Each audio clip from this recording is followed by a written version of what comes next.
पर नए शहर दूसरी सूची में 3 महिलाओं को दिया गया स्थान।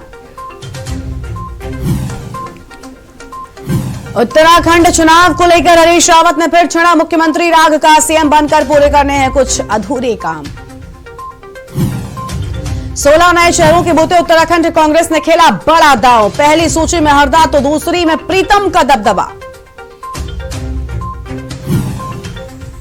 आम आदमी पार्टी भी जल्द करेगी 19 सीटों पर प्रत्याशी घोषित। 19 सीटों पर प्रत्याशियों के नाम की घोषणा होनी अभी बाकी। आज या कल में हो सकता है बड़ा ऐलान। देहरादून में खिली धूप, कहीं मौसम साफ तो कहीं छाए बादल, रह सकती है कोल्ड डे कंडीशन।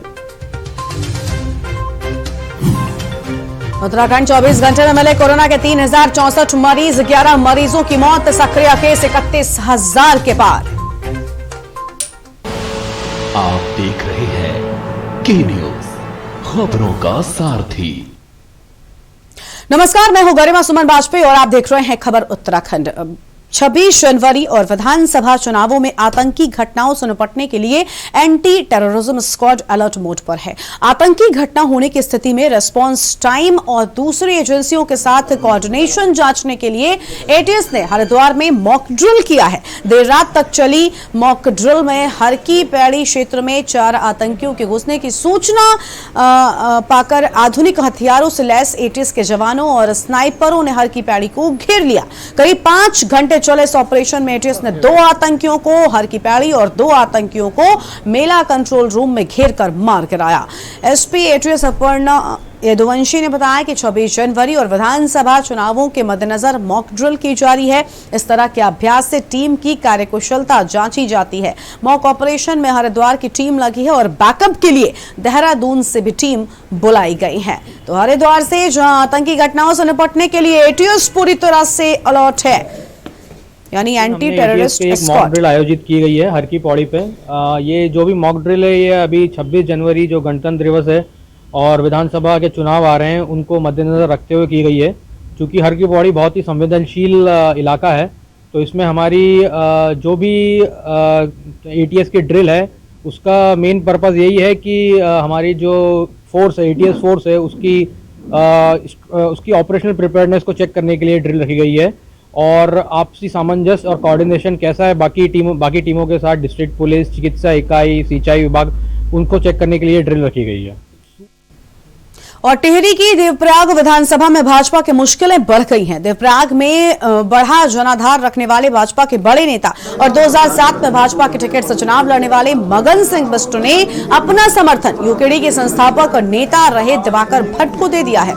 मगन बिष्ट को 2007 में 8,000 वोट पड़े थे, जबकि यूकेडी से विजयी रहे दिवाकर भट्ट को पड़ने वाले वोटों की संख्या 11,595 थी। तो वहीं उत्तराखंड में 14 फरवरी को विधानसभा चुनाव 2022 के लिए मतदान है और चुनाव परिणाम 10 मार्च को घोषित होंगे।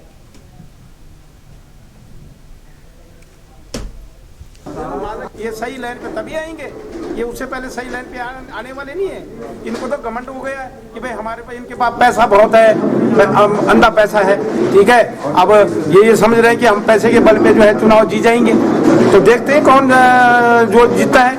जब भी एक आदमी के साथ एक आदमी जुड़ता है मजबूत तो होता है। एक आदमी के साथ से एक आदमी खिसकता है तो कमजोर होता है। यहाँ जुड़े हैं तो मजबूती तो नहीं रही, बहुत मजबूती। 1 और 1 11 होती है, तो हम 11 हो गए। नैनीताल में सरोवर नगरी नैनीताल में गणतंत्र दिवस के आयोजन को लेकर पुलिस ने डीएसए मैदान में फुल ड्रेस रिहर्सल की है और एसएसपी पंकज भट्ट ने बताया कि कोविड के चलते इस साल गणतंत्र दिवस सादगी से मनाया जाएगा। तो वहीं डीएसए मैदान में traffic police, arm force, civil police, IRP, महिला पीएसी समेत 6 टुकड़ियों ने फुल ड्रेस रिहर्सल की और इसके साथ ही रिहर्सल की सलामी एसएसपी पंकज भट्ट ने ली। एसएसपी ने बताया कि इस साल कोविड के चलते गणतंत्र दिवस के कार्यक्रमों को सादगी से मनाया जाएगा।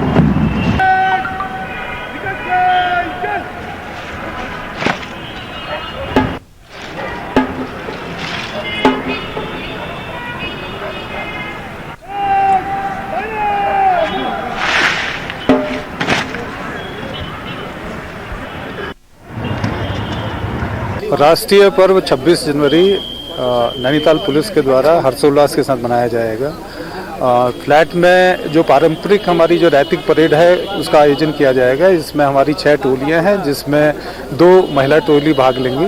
साथ में ही पुलिस के जो अन्य जो शाखाएं हैं उनके का भी प्रतिनिधित्व होगा, जिसमें डॉग स्क्वाड हैं, हाईवे पेट्रोल्स हैं, सीपीयू और ट्रैफिक के जो लोग हैं वो इसमें शिरकत करेंगे। इसमें जो मुख्य अतिथि हैं माननीय कुमाऊं कमिश्नर होंगे। सादगीपूर्ण ढंग से मनाया जाएगा। इस बार कल्चरल कार्यक्रम नहीं होंगे कोविड के दृष्टिगत और चुनाव के दृष्टिगत, और यहाँ पे मौसम भी इस समय काफ़ी ख़राब है, तो कोशिश ये रहेगी कि कम से कम चीज़ों में हम अपने इस कार्यक्रम को भव्य तरीके से मनाएं और इसका आनंद उठाएं। खबर पौड़ी से, जहां आज एक यात्री बस जो कि ऋषिकेश से पौड़ी जा रही थी कि तभी 2:30 बजे के लगभग जनपद टिहरी गढ़वाल के देवप्रयाग के समीप पौड़ी तिराहे के पास ब्रेक फेल होने के चलते सड़क पर पलट गई और बस में करीब 20 से 22 यात्री सवार थे, जिनमें से 5 यात्रियों को हल्की फुल्की चोटें आई हैं और दुर्घटना में किसी भी जानमाल का कोई नुकसान नहीं हुआ। बस दुर्घटना की सूचना मिलते ही थाना देवप्रयाग पुलिस द्वारा श्री संजय मिश्रा के नेतृत्व में तत्काल दुर्घटना स्थल पर पहुंचकर राहत बचाव कार्य करते हुए स्थानीय लोगों की मदद से घायलों को सीएचसी सेंट्रल बागी अस्पताल ले जाया गया है।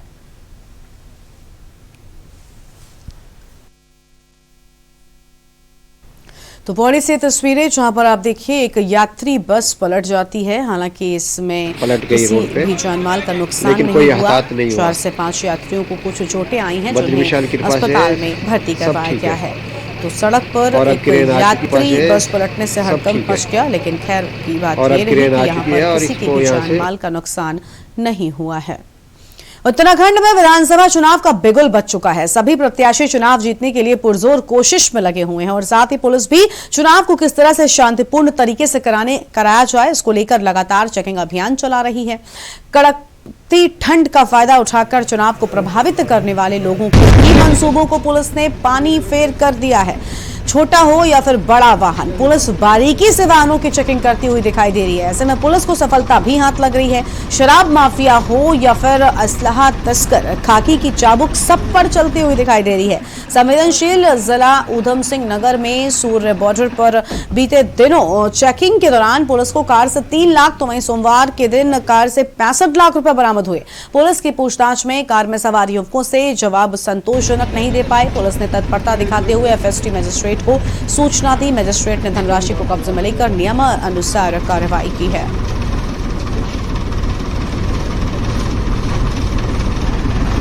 ये देखिए सूर्या चौकी जो है अंतर्राज्यीय बॉर्डर है, जिस पर हमारी 24 घंटे की पुलिस फोर्स तैनात है और कल से तो हमारे पास पैरामिलिट्री भी आ गई है और एसएसटी की भी टीम मजिस्ट्रेट बैठा हुआ है और हमारे चौकी के माध्यम से और ये पीएससी हमारे साथ लगातार है और 3-4 दिन पहले भी हमने 3 लाख रुपये यहाँ बरामद किए थे, जिसका हिसाब नहीं दे पाए थे और आज चेकिंग के दौरान 6.5 लाख रुपये बरामद किए हैं, जिसका भी जो ले जा रहे थे वो हिसाब नहीं दे पाए थे, जिसको भारत निर्वाचन आयोग की जो हमारी टीम है यहाँ पे बैठी है उनके माध्यम से उसको ट्रेजरी में जमा करवा दिया है। बाकी पुलिस को चुनौती ये है कि जाड़े का बहुत मौसम हो रहा है, बहुत ज़्यादा सर्दी हो रही है और कल परसों बारिश हुई थी। लगातार हम चेकिंग कर रहे हैं यहाँ पे, लगातार मैं भी यहाँ 2-2:30 बजे तक डेली रहता हूँ और फोर्स का उत्साह बढ़ाते हैं और चेकिंग करते रहते हैं। आप देख रहे हैं अभी भी गाड़ियां आ रही है, लगातार चेकिंग चल रही है। खबर नैनीताल से, जहां भीमताल सीट पर भाजपा नेताओं की बगावत के बाद में कांग्रेस में भी बगावत शुरू हो गई है और धारी आगर पट्टी में स्वतंत्रता संग्राम सेनानी डंगूर सिंह की पुत्रवधू पूनम बिष्ट ने पति गोपाल बिष्ट को टिकट नहीं मिलने पर खुद निर्दलीय चुनाव लड़ने का ऐलान कर दिया है। तो वहीं जिसके बाद कांग्रेस के प्रत्याशी दान सिंह भंडारी की मुश्किलें बढ़ सकती हैं। भीमताल में आयोजित पत्रकार वार्ता करते हुए पूर्व जिला पंचायत सदस्य पूनम बिष्ट ने कहा कि वो नामांकन फॉर्म ले रही हैं और जल्द ही अपना नामांकन भरेंगी।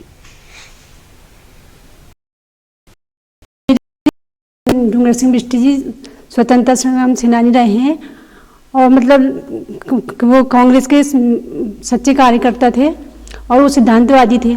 आजकल तो लोग सिद्धांतों को भूल गए हैं, अपना ही फायदा देख रहे हैं। पार्टी में भी कुछ ऐसे लोग हैं जो अपना फायदा देख रहे हैं। ये लोग पार्टी को कहाँ आगे बढ़ाएंगे, ये अपने फायदे पूरे करेंगे। इनको पार्टी के मतलब विकास से कोई मतलब नहीं है, इनको अपना फायदे से मतलब है। और मेरे पति 30-32 सालों से कांग्रेस के एक सच्चे कार्यकर्ता रहे हैं और सहकारिता और पंचायतों में कार्यरत रहे हैं और एक सच्चे कांग्रेसी हैं। मैं तो कहूँगी सच्चे कांग्रेसी हैं। जिस तरह से आजकल मैं देख रही हूँ कि लोग दल बदल कर रहे हैं, उस हिसाब से तो हम सच्चे कार्यकर्ता हैं। और आजकल पार्टी में ऐसा हो रहा है कि जमीनी कार्यकर्ताओं को किनारे करके और जो पैसे का लेन देन कर रहे हैं, करोड़ों का सौदा कर रहे हैं, उनको टिकट दिया जा रहा है और जो सच्चे कार्यकर्ता हैं उनको किनारे किया जा रहा है। इसलिए मैंने निर्णय, और हमारी नेत्री जो प्रियंका गांधी जी हैं, उनका यह होना रहा है कि लड़की हूँ, लड़ सकती हूँ। इसी आधार पे मैंने निर्णय लिया है कि मैं कल नॉमिनेशन पत्र लाऊंगी और चुनाव लड़ूंगी। और इस बीच बड़ी खबर हरिद्वार से सामने आ रही है, जहां मुख्यमंत्री पुष्कर सिंह धामी हरिद्वार पहुंचे हैं और सीएम पुष्कर सिंह धामी पहुंचे हरिद्वार। ये बड़ी खबर सामने आ रही है हरिद्वार से, जहां पर सीएम पहुंच चुके हैं हरिद्वार और हर की पैड़ी पर गंगा पूजा कर रहे हैं सीएम पुष्कर सिंह धामी। यानी गंगा की पूजा अर्चना करते हुए, मां गंगा की पूजा अर्चना करते हुए सीएम पुष्कर सिंह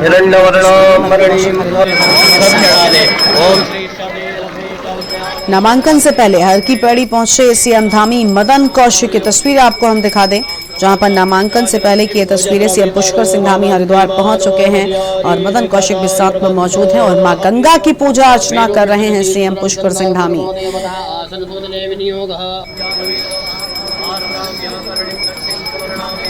तो मदन कौशिक हरिद्वार विधानसभा सीट से आज नामांकन करेंगे और इसी के चलते पहले नामांकन से पहले पूजा अर्चना और मां गंगा का आशीर्वाद लेकर नामांकन के लिए जाएंगे।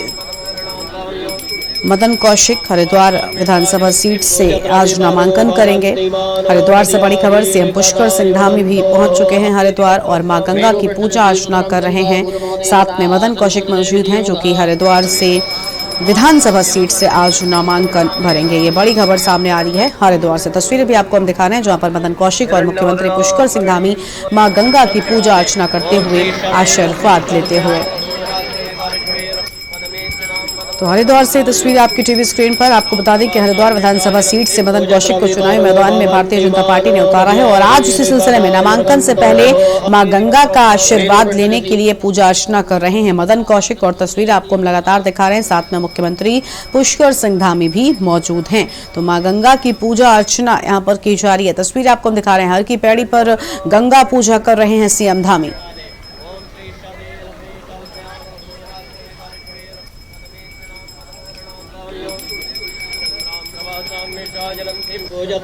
और हमारे साथ में हमारे संवाददाता विकास खरे जुड़ चुके हैं। विकास, हर की पैड़ी पर गंगा पूजा करने के लिए सीएम धामी भी पहुंचे हैं, साथ में मदन कौशिक भी मौजूद है। बताया जा रहा है कि आज नामांकन और उसके पहले मां गंगा का आशीर्वाद लेने के लिए यहाँ पर पूजा अर्चना हो रही है। जी बिल्कुल, देखिए आपको बता दें आज मुख्यमंत्री और प्रदेश अध्यक्ष मदन कौशिक नाथ हर की पैड़ी पर पहुंचकर गंगा पूजन किया है, जहां पर अब वो जो है नामांकन करने के लिए रोशनाबाद पहुंचे। फिलहाल उनकी जो नामांकन प्रक्रिया चले, तमाम जो प्रत्याशी है, चाहे सुरेश राठौर हो या फिर स्वामी यतीश्वरानंद हो, वो भी मुख्यमंत्री के साथ में नामांकन करने पहुंचे। तो कहने का आज बड़ी बात है कि उन्होंने सबसे पहले मां गंगा आशीर्वाद दिया, जहां पर उन्होंने मां गंगा में पूजा अर्चना की। उसके बाद वो रोशनाबाद कलेक्टर भवन में पहुंचे, जहां पर भी वो नामांकन कर रहे हैं। जी बिल्कुल, क्या लेकिन आज क्योंकि हम तस्वीरें लगातार दिखा रहे हैं जहां पर पुष्कर सिंह धामी भी मौजूद हैं, तो नामांकन को लेकर सिर्फ मदन कौशिक पहुंचेंगे, क्या सीएम धामी भी उनके साथ में हो सकते हैं इस दौरान? बिल्कुल, देखिए फिलहाल मैं मौके पर मौजूद हूँ कलेक्टर भवन हरिद्वार में, जहाँ पर फिलहाल वो जो है नामांकन करने पहुंचे। फिलहाल सीएम धामी भी जो है मदन कौशिक के साथ में मौजूद है, उनके साथ में स्वामी यतीश्वरानंद जो फिलहाल उत्तराखंड सरकार में मंत्री हैं, वो भी वहाँ पर पहुंचे हैं। बात करें तो सुरेश राठौर जो जालौर विधानसभा से प्रत्याशी, वो भी वहाँ पर पहुंचे। तो कई आज तमाम जो दिग्गज भाजपा का जो नॉमिनेशन कर रहे हैं, तो कहने की बड़ी बात है कि कहने कार्यकर्ताओं में काफी खुशी, और फिलहाल कार्यकर्ता भी जो है कलेक्टर भवन के सामने जो है नारेबाजी कर रहे हैं। तो ऐसे में जो काफी खुशी की आज हरिद्वार के जितने भी जो प्रत्याशी आज वो पहुंचे, तो कहने की बात की जाए तो आज जिस तरह से आगामी विधानसभा चुनाव का बिल्कुल बच चुका है, तो अपकमिंग जो तमाम कार्यकर्ता हैं वो सभी विधानसभा में जो है मौजूद हैं और कहने का प्रयास कर रहे हैं कि आने वाले समय में जिस तरह से भाजपा लगातार जो विकास कार्य कर रहे हैं, तो उनको कहने के विधानसभा में जाकर भाजपा के विकास कार्यों को भी गिनवा रहे हैं। तो ऐसे में जो कहने की बड़ी चुनौती फिलहाल हरिद्वार ग्रामीण को लेकर अभी फिलहाल जो है फंसी हुई, कहने की कांग्रेस ने वहां पर प्रत्याशी जो है घोषित नहीं किया। तो अभी बात किया तो तमाम जो भी विधानसभा है जो फिलहाल अभी जो प्रत्याशी यहाँ पर नामांकन करने पहुंच रहे हैं, तो ऐसे में जो कार्यकर्ता उनमें काफी खुशी की लहर भी है। बिल्कुल बिल्कुल, बहुत शुक्रिया आपका विकास हमारे साथ जुड़ने के लिए, आप जानकारी हमारे दर्शकों तक पहुंचाने के लिए। इस वक्त की बड़ी खबर, हर की पैड़ी पर गंगा पूजा कर रहे हैं सीएम पुष्कर सिंह धामी।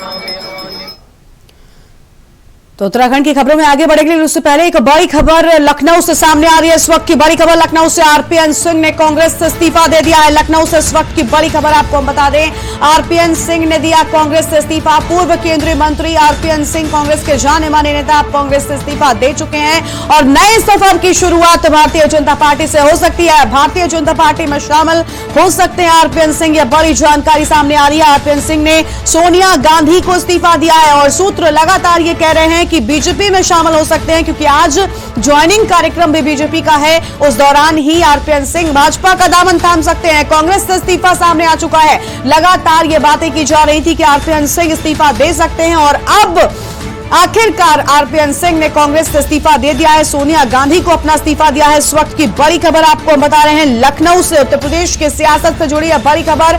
और उत्तर प्रदेश चुनाव से ठीक पहले कांग्रेस को बड़ा झटका भी यहां पर लगा है, क्योंकि सोनिया गांधी को आरपीएन सिंह ने इस्तीफा भेज दिया है और नए सफर की शुरुआत होगी। आरपीएन बीजेपी के साथ नया अध्याय रचेंगे। लखनऊ से इस वक्त की बड़ी खबर आपको बता दें। और इसी खबर पर अधिक अपडेट के साथ में हमारे साथ संदीप जुड़ चुके हैं। संदीप, लगातार ये बातें की जा रही थी पिछले काफी वक्त से कि आरपीएन सिंह कांग्रेस से इस्तीफा दे सकते हैं, आखिरकार उस पर आज मोहर लग गई। बिल्कुल निश्चित तौर पे जिस तरीके से कयास लगाई जा रही थी कि आरपीएन सिंह जो है भारतीय जनता पार्टी का दामन थामेंगे, और उसके बाद से अब जो है आज इन्होंने औपचारिक रूप से इन्होंने पत्र लिखा है और उसमें इस्तीफा की मांग की है और उन्होंने इस्तीफा दे दिया है। कांग्रेस को बड़ा झटका लगा हुआ है। चुनाव से ठीक पहले जो है माना जा रहा है कि जिस तरीके से कांग्रेस के स्टार प्रचारकों की सूची में इनका नाम हुआ करता था और आज जो है ये भाजपा में शामिल होने जा रहे हैं। दिल्ली में मुख्यालय पे पार्टी में सदस्यता लेंगे और लगभग 3 बजे के आसपास ये कयास लगाई जा रही है कि 3 बजे के आसपास ये कांग्रेस भारतीय जनता पार्टी में शामिल होंगे। आरपीएन सिंह को कांग्रेस के नेता राहुल गांधी काफी करीबी माना जाता है। आरपीएन सिंह पडरौना के राजघराने से आते हैं और इनका काफी ज्यादा प्रभाव है। 2009 की अगर बात करते हैं तो तत्कालीन पटोरा सीट से लोकसभा सांसद चुने जा चुके हैं और 2 बार यूपीए की सरकार में भी इन्होंने सड़क परिवहन और पेट्रोलियम गृह मंत्रालय राज्य मंत्री बने रहे थे। तो निश्चित तौर पे एक कांग्रेस को एक बड़ा झटका है ये, क्योंकि जिस तरीके से चुनाव का समय नजदीक है और चुनाव के समय से अब जो है कांग्रेस के जो नेता है वो टूट करके कभी भाजपा में तो कभी सपा में शामिल हो रहे हैं, तो इससे कांग्रेस को आने वाले उत्तर प्रदेश के चुनाव में काफी ज्यादा नुकसान होने वाला है। क्योंकि एक स्टार प्रचारक की सूची में इनका नाम था और स्टार प्रचारकों की सूची में क्योंकि ये लगातार जो है भाजपा के संपर्क में थे और आज ये 3 बजे के आसपास जो है भारतीय जनता पार्टी में शामिल होंगे। बिल्कुल, लेकिन संदीप, जिस तरह की बातें हम लगातार यहाँ पर दिखा रहे थे, काफी समय से ये चर्चा भी चल रही थी कि आरपीएन सिंह इस्तीफा दे सकते हैं। बावजूद इसके कल हमने अपने दर्शकों को दिखाया था जब लिस्ट सामने आई थी स्टार प्रचारकों की, तो कांग्रेस की ओर से इस तरह की ये बचकानी हरकत कैसे हो सकती है? अगर ऐसा नहीं था तो फिर लिस्ट में, और अभी अभी ये भी जानकारी सामने आ रही है कि 5 स्टार प्रचारक यानी और भी जो स्टार प्रचारकों की सूची में शामिल है वो इस्तीफा दे सकते हैं। अगर ऐसा होता है तो कहीं ना कहीं एक बड़ी बेइज्जती हम कह सकते हैं उत्तर प्रदेश में कांग्रेस की हो सकती है। निश्चित तौर पे कहीं ना कहीं कांग्रेस की बड़ी कमी है कि अपने ही जो नेता हैं उनसे संवाद ना करना। जो शीर्ष लेवल के नेता हैं वो संवाद नहीं करते। शायद यही बड़ी वजह है कि कांग्रेस की पार्टी के जो बड़े बड़े स्टार प्रचारक हैं, बड़े बड़े नाम हैं, वो कांग्रेस को छोड़ करके दूसरे दलों में जा रहे हैं। तो इससे काफी ज्यादा असर उत्तर प्रदेश के चुनाव में पड़ने वाला है। कांग्रेस की अगर बात करते हैं तो वैसे भी कांग्रेस का जनाधार बहुत ज्यादा यूपी मजबूत नहीं है, लेकिन इनके शीर्ष लेवल पे जो बड़े चेहरे हैं जो लगातार अपनी सीट निकाल संदीप, आपके पास वापस आएंगे। इस बीच हमारे साथ में लक्ष्मीकांत वाजपेयी जी जुड़ चुके हैं, ज्वाइनिंग कमेटी के अध्यक्ष। लक्ष्मीकांत वाजपेयी जी, आपका के न्यूज पर बहुत बहुत स्वागत है। लक्ष्मीकांत जी, बड़ी जानकारी सामने आ रही है कि अब आरपीएन सिंह बीजेपी का दामन थाम सकते हैं, यानी भारतीय जनता पार्टी जो जिन नेताओं ने साथ छोड़ा था अब उस रेशियो को बराबर करने के लिए बड़े नेताओं को अपनी पार्टी में ला रही है। क्या कहेंगे आप? हमने जिन्होंने हमारा साथ छोड़ा था उस पर हमें कोई नुकसान नहीं हुआ, ये पार्टी ने स्पष्ट किया था जी, क्योंकि उनका चित्र पार्टी छोड़ते समय जो उनका बयान है और पिछले 4 साल का उनका जो आचरण और व्यवहार है उससे जनता के मन में छाप बैठ गई थी कि ये पदलुलुक है या इनको कुछ चाहिए था इसलिए गए हैं। लेकिन जहां तक ये आरपीएन साहब के आने का सवाल है, मैं तो इतना ही कहूंगा कि उत्तर प्रदेश में नेहरू गांधी परिवार के बाद एक बड़ा चेहरा जो भाजपा परिवार में शामिल हो रहा है, मैं उनका स्वागत करता हूँ। बिल्कुल, यानी आपको लगता है कि अब कहीं ना कहीं कांग्रेस को बड़ा झटका, क्योंकि जिस तरह से कल ही अभी सूची आती है, कांग्रेस उनको अपना स्टार प्रचारक तक बना देती है, तो क्या मतलब कांग्रेस इससे पूरी तरह से अनजान थी और आपने भीतर ही भीतर उनके गढ़ में सेंधमारी कर दी? अंदाजा लगा लीजिए, ये ज्वाइनिंग बहुप्रतीक्षित ज्वाइनिंग है, आप लोगों को भी जानकारी में था, और इसके बाद भी कांग्रेस है तो उनके चुनाव आंदोलन की क्या परिस्थिति, इसका अनुमान आप लोगों को भी लग जाना चाहिए और आपके माध्यम से जनता को भी। बिल्कुल, लेकिन लक्ष्मीकांत जी, जानकारी ये भी सामने आ रही कि कुछ और स्टार प्रचारक हैं जो भारतीय जनता पार्टी का दामन थाम सकते हैं, तो क्या आप उन नामों के बारे में कुछ बताएंगे हमें? ये नामों के बारे में बता दिया तो फिर अर्थ क्या रह जाएगा उनके ज्वाइन करने का? ज्वाइन करेंगे, बहुत बड़ी संख्या है। ठीक है, यानी और झटके अभी कांग्रेस पार्टी को लग सकते हैं, भारतीय जनता पार्टी दे सकती है विधानसभा चुनाव से पहले। जी, लेकिन लक्ष्मीकांत जी, जिस तरह से हम लगातार देख रहे हैं यहाँ पर बड़े बड़े जो नेता हैं वो शामिल हो रहे हैं, क्या लगता है, क्योंकि पिछड़े वर्ग को लेकर एक बड़ी बातें कही गई थी, तो पिछड़ा वर्ग आपसे नाराज था और अब बड़े नेताओं को आप अपनी पार्टी में ला रहे हैं, तो क्या लगता है कि आने वाले चुनाव में आप टक्कर का सामना करेंगे या फिर जो 300 पार की बात बीजेपी कर रही है वो ऐसा ही होने वाला है? निश्चित तौर पर जो पिछली बार का हमारा था संख्या थी उससे हम ज्यादा जाएंगे। दूसरी बात, जहां तक पिछड़े वर्ग की बात कर रहे हैं, पिछड़े वर्ग ने हमेशा भाजपा का साथ दिया है और भाजपा ने ही पिछड़े वर्ग की लड़ाई को लड़ा है। एक उदाहरण देना चाहता हूं, पिछड़े वर्ग के लोग इस डिबेट को उनको विश्वास हो जाएगा, भारतीय जनता पार्टी के आदरणीय नरेंद्र मोदी की सरकार है जिसने पिछड़ा वर्ग आयोग को देश में संवैधानिक दर्जा प्रदान किया है।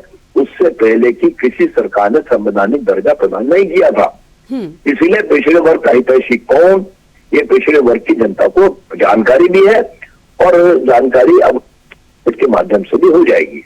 जी, बहुत बहुत शुक्रिया आपका लक्ष्मीकांत वाजपेयी जी हमारे साथ जुड़ने के लिए, के न्यूज पर अपनी बात रखने के लिए, और संदीप आपका भी बहुत शुक्रिया अधिक जानकारी हमारे के न्यूज के दर्शकों तक पहुंचाने के लिए। तो इस वक्त की बड़ी खबर उत्तर प्रदेश के चुनाव से जुड़ी हुई सामने आ रही है, जहां भारतीय जनता पार्टी में शामिल हो सकते हैं आरपीएन सिंह, और आखिरकार कांग्रेस से इस्तीफा उन्होंने दे दिया है। सोनिया गांधी को उन्होंने अपना इस्तीफा दिया, आरपीएन सिंह ने कांग्रेस से इस्तीफा दे दिया है, प्राथमिक सदस्यता से इस्तीफा दिया गया। इस वक्त की बड़ी खबर उत्तर प्रदेश की राजनीति से जुड़ी हुई, और हमारे साथ में लक्ष्मीकांत वाजपेयी जी भी जुड़े जो कि नेता हैं बीजेपी के। उन्होंने साफ कहा कि बड़ा फायदा हमको मिलने वाला है आरपीएन सिंह के भारतीय जनता पार्टी ज्वाइन करने से। पूर्व केंद्रीय मंत्री आरपीएन सिंह कांग्रेस के जाने माने नेता रहे हैं, उन्होंने अब कांग्रेस से इस्तीफा दे दिया है और भारतीय जनता पार्टी में शामिल हो सकते हैं। यह बड़ी जानकारी, और साथ ही साथ एक और बड़ी जानकारी सामने आ रही है, वो ये कि कई और स्टार प्रचारकों के जो नाम सूची में थे वो भी भारतीय जनता पार्टी का दामन थाम सकते हैं।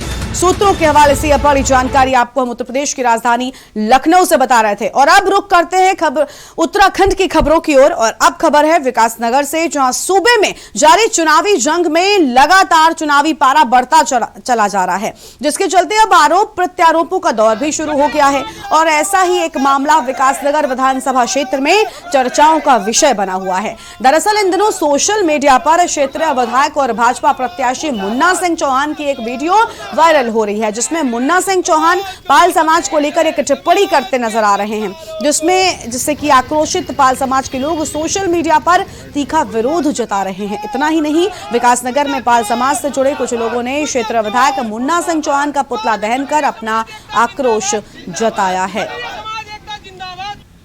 कांग्रेस के पूर्व विधायक जी और प्रत्याशी द्वारा जीवनगढ़ गांव में चुनाव के दौरान जो टिप्पणी की गई थी उसको मैंने उद्धृत किया, और जो जिस वीडियो की बात हो रही है वो कट पेस्ट किया गया है, इसलिए मेरे पूरे भाषण का जो वीडियो था वो जारी हो चुका है।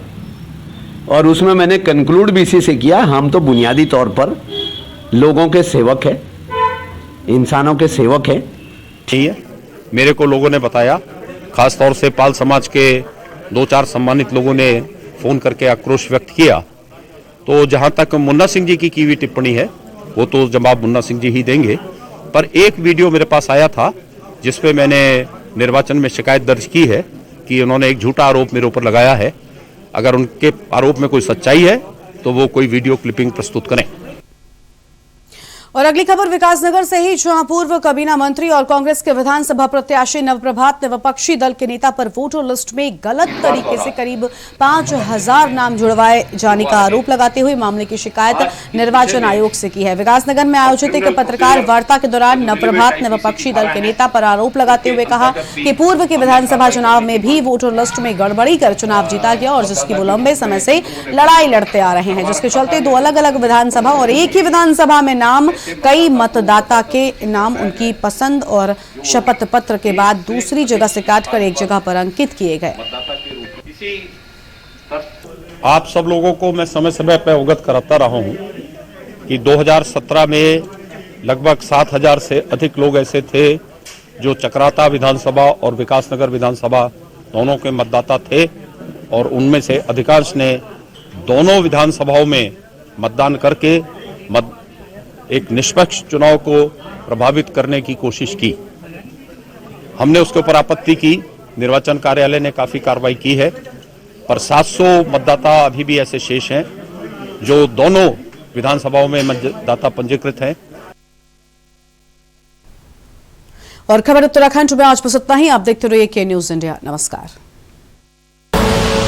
आप देख रहे हैं के न्यूज, खबरों का सारथी।